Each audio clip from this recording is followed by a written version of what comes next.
Welcome to Carol and Gary's See America Tour. Hello again, everyone. After a 3-hour drive north from Milwaukee on Interstate 43, Carol, Jasper, and I are now in Door County, Wisconsin. For all of you non-cheeseheads, Door County is the thumb of the Wisconsin map.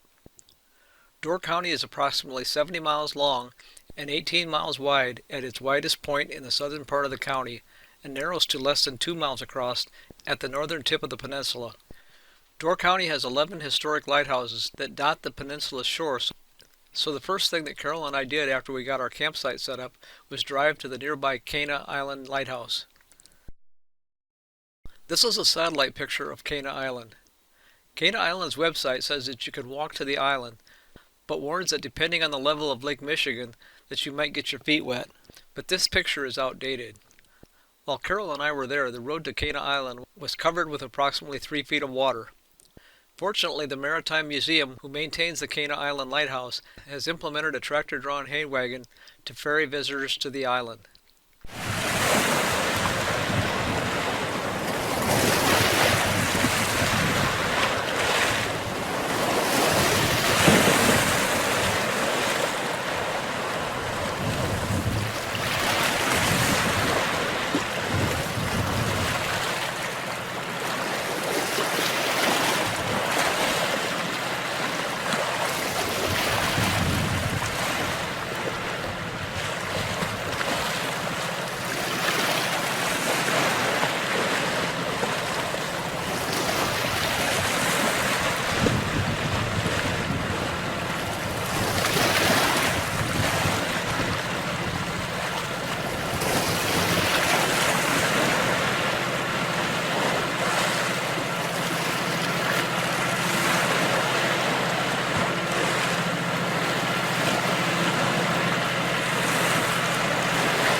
Cana Island Lighthouse was built in 1869 and is 89 feet tall.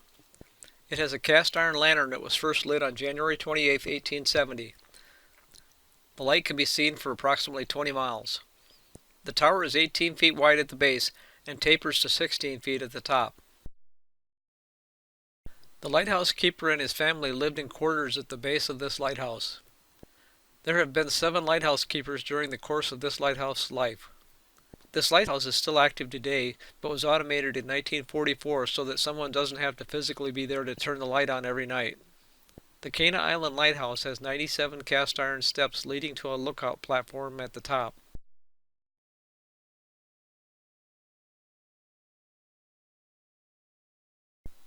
This is the view of Lake Michigan from the top of the Cana Island Lighthouse.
Here we are walking back down the steep steps.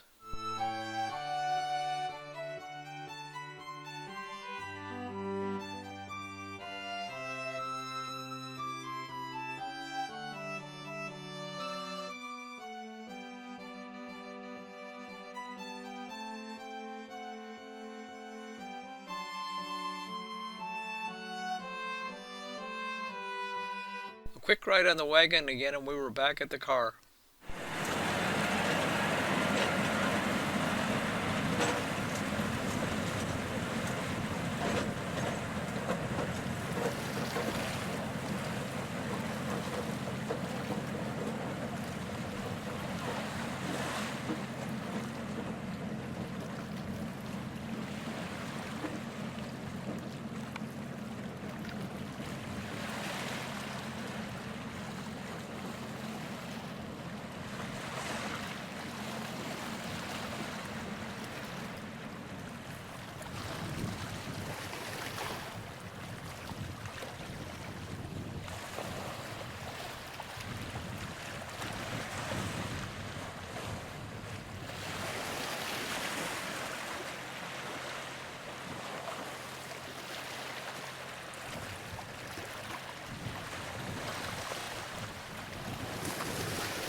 The next day, Carol, Jasper, and I drove to the north end of the Door County Peninsula and then took a 30-minute ferry boat ride to Washington Island. A ferry boat is the only way to get to Washington Island, and yes, it is considered to be part of Wisconsin, as are several other nearby islands. Washington Island is approximately 5 miles wide and 6 miles long. The island had a population of 708 people in the 2010 census. Here, dock workers were maneuvering cars and trucks onto the ferry in preparation for departure. The ferry held approximately 20 cars, but could also accommodate large motorhomes and trucks. As soon as their vehicle was parked, people could leave their cars and go to the upper deck.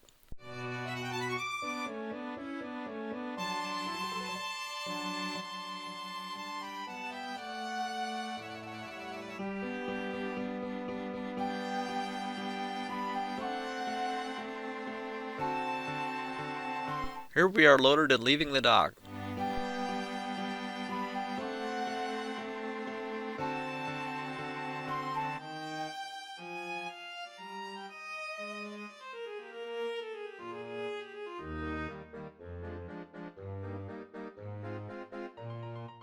The local government of Washington Island is classified as a town under Chapter 60 of the Wisconsin State Statutes. The economy is comprised of several industries, including hospitality, retail, construction, farming, logging, and commercial fishing. Over 100 miles of paved roads made getting around very easy.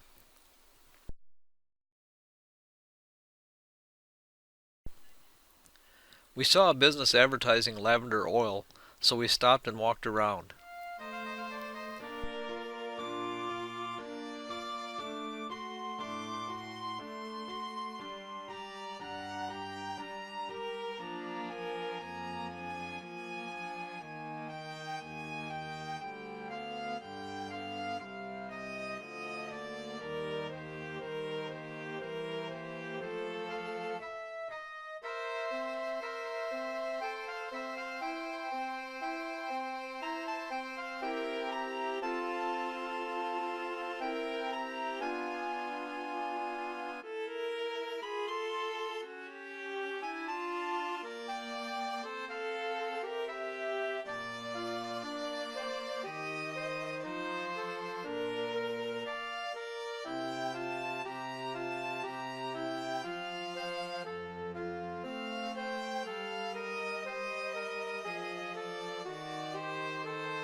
After the lavender, we found this lookout near the center of the island.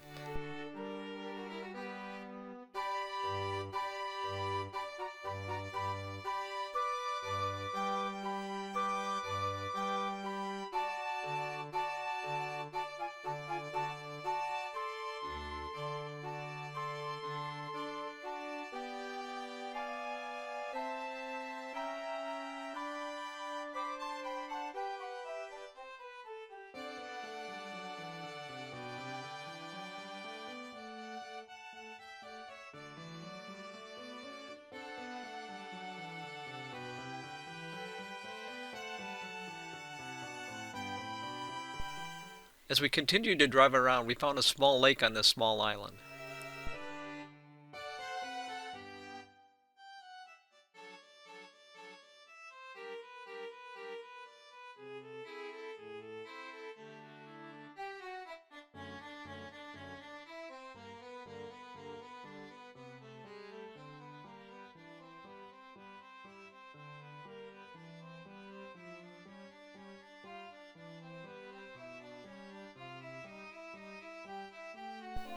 Later we drove past this sandy beach, so we decided to stop and look around.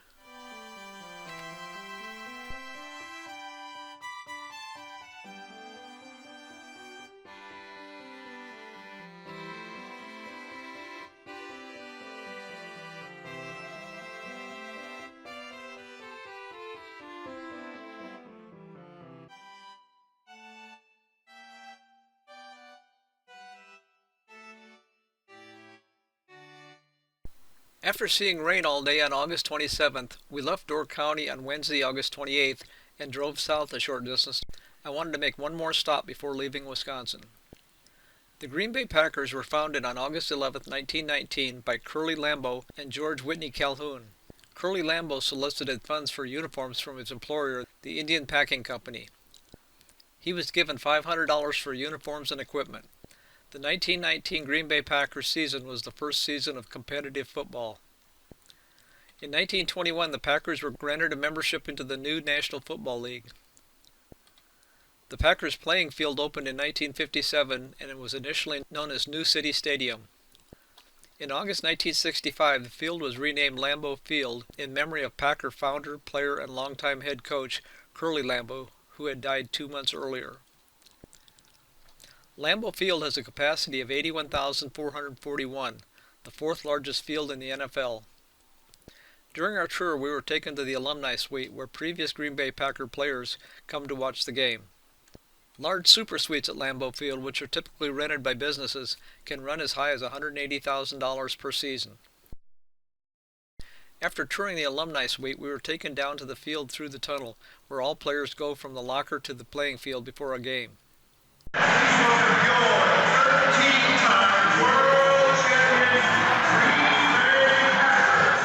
When we got to the field, we were shown the spot where safety Leroy Butler executed the first ever Lambeau Leap on December 26, 1993, in a game against the Raiders. If you don't know what the Lambeau Leap is, Google it. And with that, I'm going to close out this video, which will be our last video from Wisconsin. Wisconsin is the 27th state that Carol and I have visited together. We will be leaving for the Upper Peninsula of Michigan tomorrow. If you like this video but have not yet subscribed, please do so to be notified of future videos, and as always, feel free to share with your friends. Thanks for watching.